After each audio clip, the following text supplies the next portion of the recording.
Were you surprised? Looking in the direction of the voice, John and his mother were standing there. Hey, what's going on here? To my question, John and his mother snorted in response. We're moving in with Mom. We threw out your stuff. If you don't like it, leave. That's right, we don't need a daughter-in-law who doesn't care about her husband. Get out now. And we don't need that unattractive grandchild of yours either. But, this house. I was about to talk about the house, but I realized something and stopped. Maybe driving them out of this house isn't a bad idea. Well, you're gonna regret this later. I don't care what happens to you. My name is Alyssa Thompson, a 35-year-old working housewife. I live with my husband, John, and our son, Michael, who's in first grade. Just an ordinary housewife, like many out there. If there's anything unique about me, it's probably that I grew up in a wealthy family. I have passive income from land, buildings, stocks, and such, but I wanted to work and earn my own living. My parents also lived in a very typical single-family home without flaunting their wealth. Not many people in our neighborhood knew we were wealthy. If people found out about our wealth, they'd come after us for money. That's why my family has always lived modestly for generations. John and I worked at the same company. I joined later, but I got promoted faster. It seemed I was a better fit for the job. When we were dating, it was all good. But after we got married, he started resenting the disparity. A marriage with a disparity in status. Marrying up. John was looked down upon at work, and there were even rumors that he was under my thumb at home. He started getting mocked because it seemed he was in a lesser position compared to me. It's not John's fault. Even when he got frustrated, I never blamed him. But after I took maternity leave, his attitude started to change. During my maternity leave, he'd make snide comments like, "Must be nice to get money without working." Once I was on childcare leave, he'd say, "I'm the one supporting you. You better remember that and watch your attitude." Indeed, you get paid during maternity leave even though you're not working. But in exchange, women risk their lives to give birth. Childcare leave is unpaid time off to take care of the child. I was grateful to John for supporting me during that time. Originally, I appreciated John for accepting our dual income setup and for splitting the living expenses fairly. So there was no need for him to flaunt his dominance. I was saddened by John's change in attitude. And after I returned to work from childcare leave, our relationship started to get strained. John began to neglect my son and me. The deposits into our joint living expenses account gradually decreased until John's contributions hit zero. Even after I returned to work, he didn't lift a finger around the house or help with child rearing. Perhaps he used to feel superior, but now that I've gone back to work, his sense of superiority has been challenged. At work, since I'm the boss, there are times I have to be strict, even with my husband, regarding matters within my purview. This includes things like business-related warnings, but I try my best to do it discreetly, away from the eyes of other employees. I wonder if John thought I should overlook things simply because he's my husband. I try to act naturally, but it seems even that doesn't sit well with him. I'm always wondering how we can become a harmonious family again.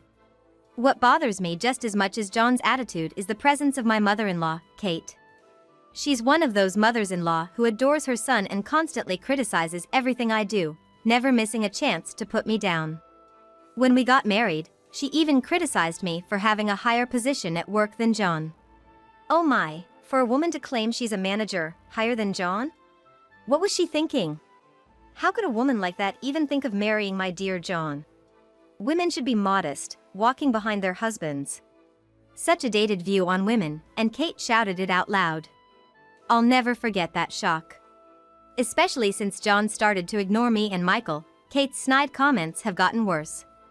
Maybe John, when visiting his family home, filled Kate's ears with bad stories about me. Even when I reported going back to work, Kate's sarcasm was relentless. Leaving such a small child and going to work? Don't you have any maternal feelings? Oh right, a child born to a woman like you can't be cute. And she didn't even bother with Michael after saying that. Being her direct grandson, and a boy at that, I thought Michael would at least be doted on by her. But that wasn't the case. I feel so sorry for Michael, treated poorly just because I am his mother. Michael doesn't talk about his father or grandmother. Being in first grade, he must have sensed the ill will directed at him by his father and grandmother. My parents absolutely adore Michael. They love him so much that they would say, "I could eat him up and not feel a thing." They've made and played with toys together, and have let him participate in events like making s'mores at campfires. They always talk to him, and listen to his stories with a smile. That's why Michael seems to prefer being at my parents' home over our own. He often stays there for long periods during summer breaks. It's curious how different the two sets of grandparents can be. I really don't know what to do. Lately, John's behavior has been suspicious. After work, he's been spending a lot of time at his mother Kate's place, seemingly up to something. Not long after John and I got married, his father passed away. So, now Kate lives alone. She probably can't contain her happiness that John is visiting her. She seems to be fussing over him a lot. John eats dinner and even takes his showers at Kate's house, which means less work for me. But I can't shake off this bad feeling. What could John be plotting? The only thing I can think of right now is that he might be considering moving in with Kate. Kate has always been keen on living with John. Every time the topic of moving in together came up, I remember she would glare at me as if I was the enemy. When our relationship was strong, John used to say, "It'll just be Alyssa and me." He always managed to politely refuse the idea. However, ever since he started trying to assert dominance over me, he's become closer to Kate. It seems he wants to live with Kate, who's on his side. And he probably wants to belittle me even more. Currently, I'm the one taking care of the living expenses for me, John, and Michael. I earn more than John and also have some inheritance from my family, so we aren't struggling. But I had always wanted to live on the money we earned, not relying on inherited assets. That's why I haven't told John about the inheritance.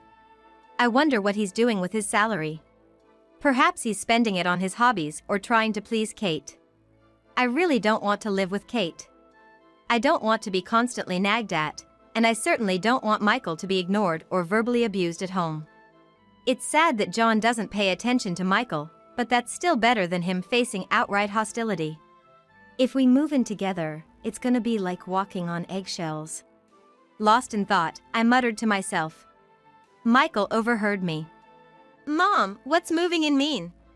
I was taken aback, realizing that Michael was right next to me while I was lost in thought. "I'm sorry, I was just thinking." "Tell me, Michael, how would you feel if we started living with your dad's mom?" Michael is a smart kid. It's better to inform him somewhat than trying to hide everything. After pondering my question for a moment, he replied, "Grandma Kate? If we're gonna live with a grandma, I'd prefer your parents. Grandma Kate doesn't talk to me." Seeing the sadness in Michael's eyes hurt. He must have wanted attention from Kate, even though she's the way she is. This made me both sad and angry. How could she treat her own grandchild this way? One day, as these concerns weighed on me, something decisive happened. When I returned home from work, Michael rushed out to me. Mom, Dad's doing strange thing." Seeing how flustered Michael was, I had a sinking feeling. "What happened? What did your dad do?" Michael pointed to the garden from the front door. Looking at the garden Michael pointed to, I couldn't believe my eyes. My clothes, books, Michael's clothes, and school supplies were all thrown into the yard. "Hey, what's this about?" As I stood in shock before the pile of clothes and books, I heard John's laughter. "Surprised, huh? What of you? A worthless wife standing in front of a trash pile." Looking in the direction of the voice, there stood John and his mother, Kate. Still not believing the scene before me, I asked John, "Hey, what's going on here? Not just my stuff, but Michael's too?" "I know you don't like me. It might take time to forgive, but if you call it harassment, well, I guess I can understand. But Michael's just a kid in elementary school. What on earth are you and Kate thinking, dragging him into this mess?" I felt my blood boiling in anger. To my question, John and Kate snorted in response. "Because my mom's gonna live with us, I threw out your stuff. If you don't like it, leave. Yeah. We don't need a wife who doesn't care for her husband. Leave and take that not-so-cute grandson you gave birth to with you. As John and Kate laughed loudly, something inside me snapped. Not content with just tossing my things, they threw Michael's out too. And to say, in front of Michael, that he's not cute and not wanted. Enough is enough. I've been patient for too long. All right then. To my response, John and Kate were overjoyed. Grinning, they spoke loudly. Now you see how important I am. No matter how high and mighty you act, without me, you can't get by. Exactly. It must be hard for a clueless wife like you. Thinking you're better, when you should be following your husband. It's pitiful, really. I let out a deep sigh. Michael and I will leave. I assume this means you want a divorce? At my question, John exclaimed with delight. Don't like it? If you don't, kneel down, beg, and say you'll serve me. And don't forget to act humble at work. Then maybe I'll reconsider the divorce. No need. I'll go to the lawyer's office by tomorrow. As I responded calmly, John looked taken aback. What? You're sure about the divorce? You set it up this way, with this stunt. Did he think I'd cry and beg? Clearly flustered by my unwavering stance, John was at a loss for words. Seeing this, Kate chimed in. Why are you being so arrogant? John's offering kind words, and you ignore him? You're really an infuriating daughter-in-law. I replied as I picked up the clothes thrown in the yard. I always tried to support you in my own way. But it seems you never noticed. That's it. I don't want to be with someone who doesn't value Michael and me. Michael was quietly gathering his clothes and school supplies. I can't imagine how painful it must have been for Michael, still in elementary school, to have his belongings thrown away by his father and Kate. I didn't show it, but I was seething with anger. In the midst of all this, I suddenly remembered something about our house contract. There was a special clause in our lease. But that house. I started to talk about the house, but then I realized something and stopped. Maybe it wouldn't be a bad idea to use this to get back at these two. Well, y'all are probably gonna regret this later. Not my problem anymore. Heh, what do you think you can do all by yourself? Don't come crying back to me later. John seemed frustrated that things weren't going his way. He repeatedly hurled insults at me. With our belongings packed, Michael and I left our home. Later on, carrying our essentials, Michael and I took shelter at my parents' home. My parents were shocked by John and Kate's behavior, but were happy to take us in. Michael was thrilled to see his grandparents, whom he adored. I need to finalize the divorce now. Leaving Michael with my parents, I started thinking about the next steps. Then, I consulted a lawyer who had been a long-time acquaintance of my family. Having dealt with financial matters for a long time, he was experienced in divorce cases involving monetary disputes. The most important thing was child support for Michael. While I could support Michael on my own, I intended for John to uphold his responsibilities as a father. The next day, I returned to our former home with the lawyer. At our old place, John was quickly setting up to live with Kate. Kate, with a wide grin, greeted us. I laid out the divorce papers on the table for John to sign. He quickly filled them out, seemingly eager to be free. Then the lawyer started explaining the child support. The mention of child support made John and Kate erupt. Child support? I've been embarrassed because of you, and now I have to pay? What a pitiful woman. All you think about is taking money from John. John, you don't owe her a dime. Quite the predictable reaction. Regardless of what you think, Michael is John's son and your grandchild, Kate. I'll go to court if necessary. At my words, John stood up in anger. But the lawyer calmed him down and explained the reasonableness of the amount. Damn, if we didn't work at the same company, I could have handled this differently. John muttered in frustration. Of course.